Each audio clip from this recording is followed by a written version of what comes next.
کس حد تک آپ سمجھتے ہیں کہ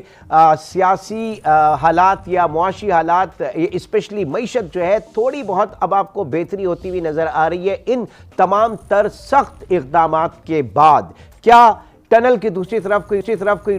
کوئی امید کی روشنی کی کرن آپ کو نظر آ رہی ہے؟ بسم اللہ الرحمن الرحیم۔ دیکھیے، ہوا یہ ہے کہ پچھلے کچھ مہینے سے ہم نے یہ دیکھا کہ افراط زر کی رفتار میں بھی اضافہ ہوتا رہا، اور آپ یہ دیکھیے کہ جنوری کے مہینے میں 27.6% تک پہنچ گیا، جو کہ ایک بہت بلند لیول ہے۔ دوسری طرف ہوا یہ کہ سیلاب کی وجہ سے خاص طور پہ اور امپورٹ کو جو ہم نے روکا، ایل سیز کو روک کر، تو اس کے نتیجے میں صنعتی پیداوار میں بھی کمی آئی اور آپ کے زرعی پیداوار میں بھی نمایاں طور پر نقصان سیلاب کی وجہ سے ہوا ہے۔ ہمارا خیال یہ ہے کہ مجھے افسوس سے کہنا پڑ رہا ہے کہ اس سال شرح نمو جو ہے پاکستان کی وہ شاید منفی ہو جائے، 1%،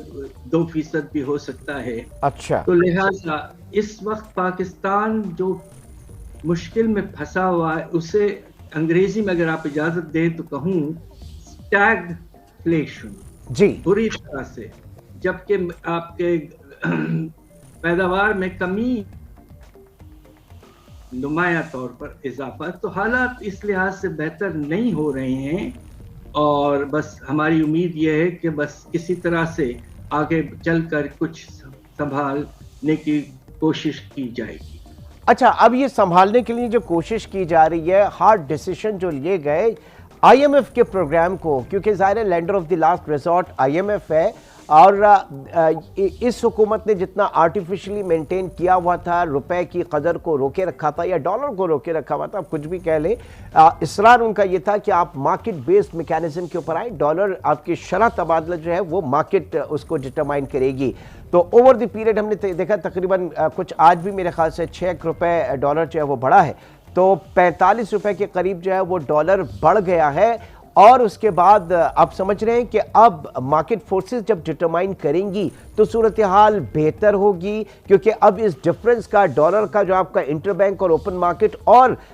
یہ جو گرے مارکیٹ یا بلیک مارکیٹ میں جو فرق تھا وہ آہستہ آہستہ کم ہوگا، تو پھر انفلوز آنا شروع ہوں گے، انفلوز آپ کے ریگولر چینل سے آنا شروع ہوں گے، تو پھر آہستہ آہستہ پرابلم حل ہوتا جائے گا، کیونکہ سارا مسئلہ ڈالرز کا ہے، ڈالرز چاہیے ہمیں۔ جی، میرے خیال سے ایسا ہی انشاءاللہ ہونا چاہیے۔ اس کی وجہ یہ ہے کہ آپ یہ دیکھیے کہ ہمارے جو ریمیٹنسز ہیں وہ، آپ حیرت ہوگی کہ دسمبر کے مہینے میں تقریباً 20% ان میں گراوٹ آئی، اور خیال یہ ہے کہ کچھ پیسہ ہنڈی مارکیٹ کی طرف جاتا رہا۔ دوسرے طرف ہمارے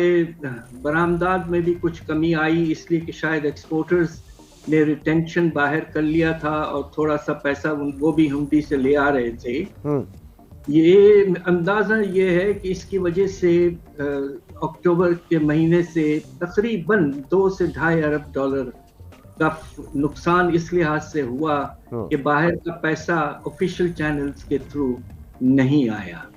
اب جب کمی ہوتی جا رہی ہے اور اس وقت روپے کی قدر میں اور میرے خیال سے بلیک مارکیٹ کی قدر میں 10 یا 15 روپے سے زیادہ فرق نہیں ہونا چاہیے، تو کم ہو گیا ہے وہ۔ پہلے تو آپ نے بالکل ٹھیک فرمایا، ایک وقت ایسا تھا کہ یہ 25 روپے سے بھی زیادہ 30 روپے تک پہنچ چکا تھا۔ تو آہستہ آہستہ اس کی میں کمی آئے گی اور فلوز میں انشاءاللہ اضافہ ہو سکتا ہے۔